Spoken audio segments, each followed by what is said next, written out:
नमस्कार, मैं हूं रिंकू और आप देख रहे हैं महाराष्ट्र टीवी 24। आज के आरोग्य मंत्रा में हम बात करने जा रहे हैं सिकल सेल बीमारी के ऊपर। हमने आमंत्रित किया है शिवशंकर आयुर्वेदिक क्लिनिक की डॉक्टर अतुल तिर्रांदे जी को, जो आज हमें सिकल सेल से जुड़ी बीमारी के बारे में बताएंगे और संक्षिप्त जानकारी देंगे। इससे जुड़े जो भी सवाल है इसके बारे में हम उनको जवाब मांगेंगे। तो आइए शुरुआत करते हैं और सबसे पहले हम स्वागत करते हैं डॉक्टर अतुल का। डॉक्टर, आपका स्वागत है हमारे स्टूडियो में।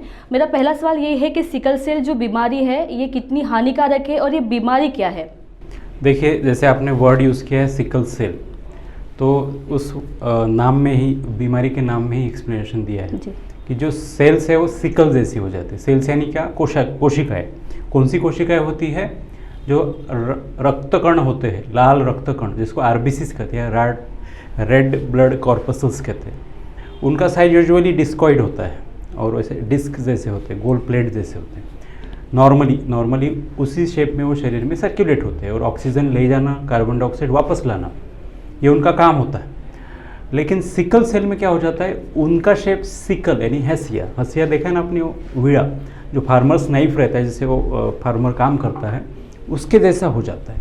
तो इसीलिए उस सेल को सिकल सेल कहा जाता है और उस बीमारी को सिकल सेल कहा जाता है, या सिकल सेल डिजीज या सिकल सेल एनीमिया कहा जाता है।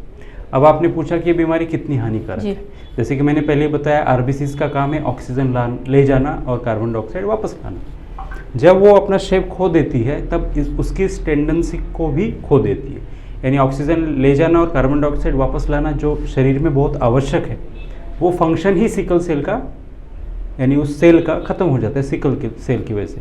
दूसरी बात, सिकल सेल जो है यानी आरबीसी जो सिकल बन जाती है, नॉर्मली आरबीसी का लाइफ स्पैन होता है 120 दिन और सिकल सेल जब वो बन जाती है तब वो 10 से 20 दिन में ख़त्म हो जाती है।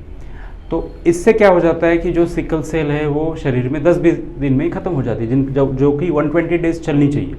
इस कारण से एनीमिया यानी लाल रक्त कणों का शरीर में कमी हो जाती है, जिससे कि सिकल सेल एनीमिया डेवलप हो जाता है और उसके कारण से ऑक्सीजन की शरीर को आपूर्ति रुक जाती है, कम हो जाती है, जिसे हाइपोक्सिया कहा जाता है, यानी ऑक्सीजन शरीर में कम हो जाता है। तो शरीर में ये बीमारी आगे जाके शरीर में एक गंभीर रूप धारण कर सकती है। सो इस बीमारी हानिकारक भी हो सकती है। जी, तो जैसे कि आपने बताया कि सिकल सेल बीमारी काफ़ी हानिकारक हो सकती है, तो इस बीमारी के कितने प्रकार हैं और वो कौन कौन से प्रकार हैं? देखिए, जनरली प्रकार दो कैटेगरीज में हम सिकल सेल को डालते हैं। एक सिकल सेल डिजीज या सिकल सेल एनीमिया और दूसरा सिकल सेल ट्रेट।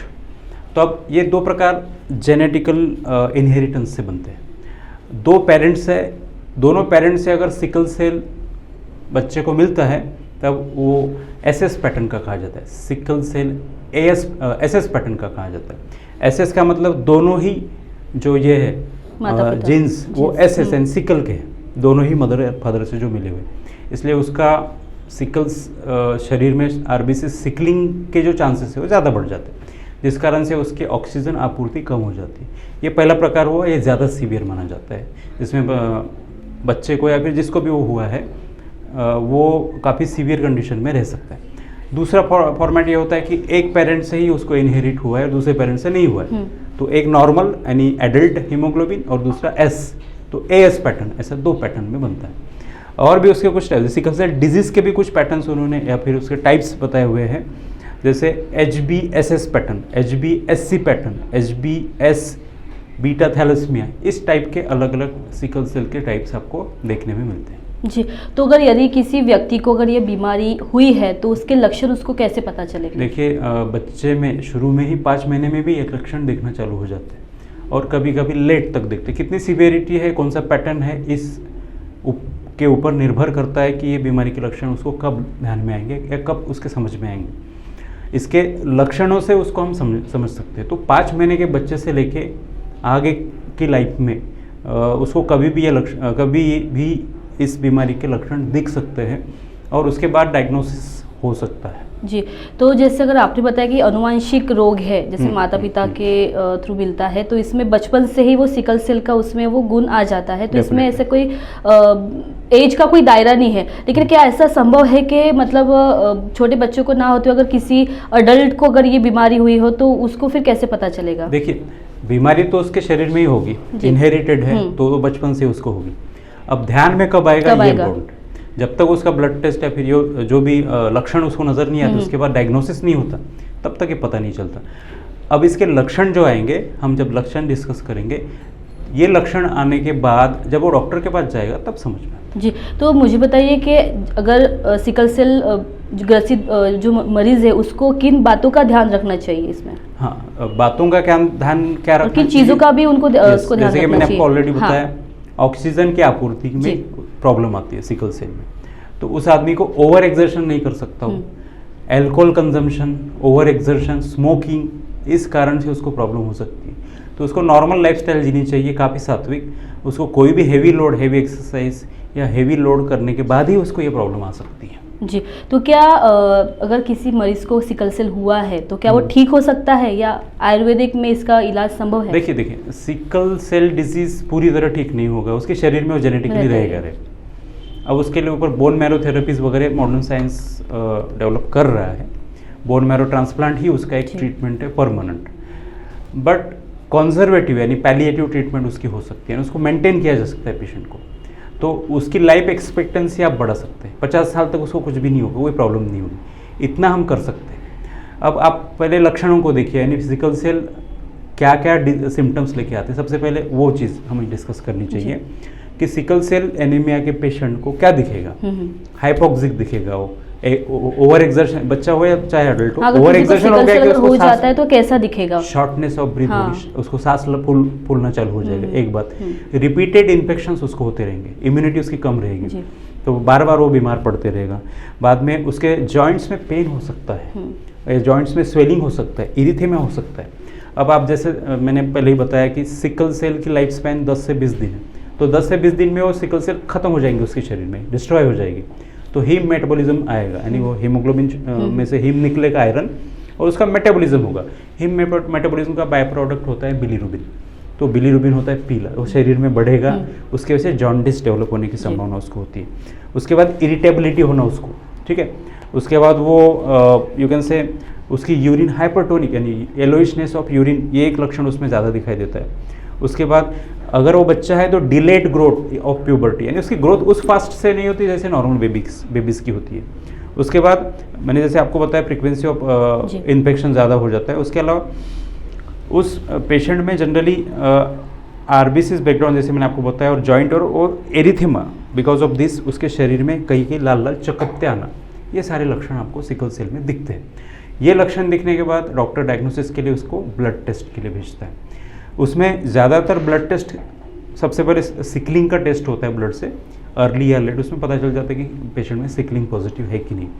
उसके बाद HB इलेक्ट्रोफोरेसिस, HPLC हाई, वो ये सारे ब्लड टेस्ट करा के कंफर्म किया जाता है कि उसको किस पैटर्न का सिकल सेल है।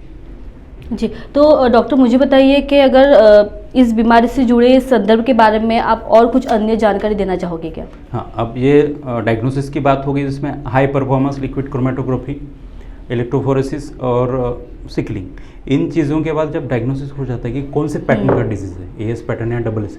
AS पैटर्न्स में आपको ज़्यादा प्रॉब्लम नहीं आती, पेशेंट को इतना प्रॉब्लम नहीं होता, क्योंकि उसमें बहुत सारा हीमोग्लोबिन। AS का मतलब होता है एक एडल्ट होगा, दूसरा S होगा, यानी उसमें बहुत कम सिकलिंग के सेल्स होती है, जिसके कारण उसका नॉर्मल फंक्शनिंग चलते रहता है। एक लिमिट के ऊपर ही उसको प्रॉब्लम आ सकती है।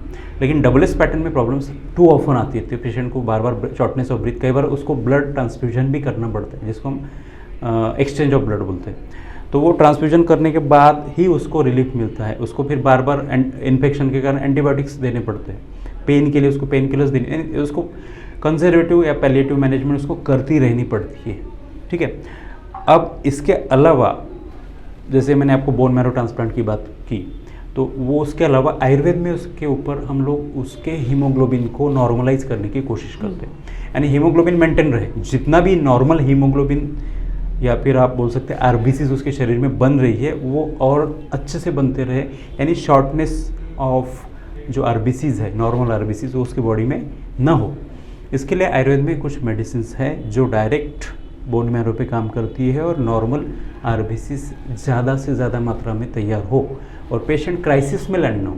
जब पेशेंट लैंड होता है क्राइसिस में, उसको सिकल सेल क्राइसिस कहा जाता है, यानी शॉर्टनेस ऑफ ब्रीथ होना, जॉइंट में पेन होना, फिर वो जो लक्षण मैंने बताया, उसकी बॉडी में इरिथेमा डेवलप होना, जॉन्डिस डेवलप होना, फिर वो उसकी ग्रोथ ना होना, ये सारी चीज़ें हम मैनिपुलेट कर सकते हैं with the help of some Ayurvedic medicine. जी, तो डॉक्टर जैसे आयुर्वेदिक औषधि लेने के बाद में सिकल सेल का जो मरीज़ है उसकी लाइफस्टाइल कैसे रहती है, उसकी दिनचर्या कैसे रहती है, कितना तकलीफ दे रहता है उसके लिए, और उसके लाइफस्टाइल में खान पान का कितना रोल रहता है? हाँ, देखिए, आपको उसको सबसे पहले मैंने बताया कि वीकनेस आ जाता है उस पेशेंट को, यानी डिजीनेस, चलने में दम लगना, उतना वो नॉर्मली काम नहीं कर पाएगा, एक्टिवनेस कब रहती है, तो वो अपने को मैनिपुलेट करके उसके यानी उसकी एनर्जी को बिल्टअप करके, उसकी इम्यूनिटी को बिल्टअप करके रिपीटेड इन्फेक्शन अवॉइड करना, पेन, जैसे एलोपैथी वाले पेन किलर्स देते हैं, आयुर्वेद में भी कुछ मेडिसिन जो पेन को कम करेंगे, उसके बाद उसकी इम्यूनिटी को ग्रो करेंगे, बार बार इन्फेक्शन नहीं होगा, आरबीसीज उसकी नॉर्मल ग्रो हो, उसके बॉडी में एनर्जी बनी रहे, ऐसी सारी मेडिसिन दे के उसकी लाइफस्टाइल को एब्सोल्युटली नॉर्मल रखा जा सकता है। डबल एस पैटर्न में,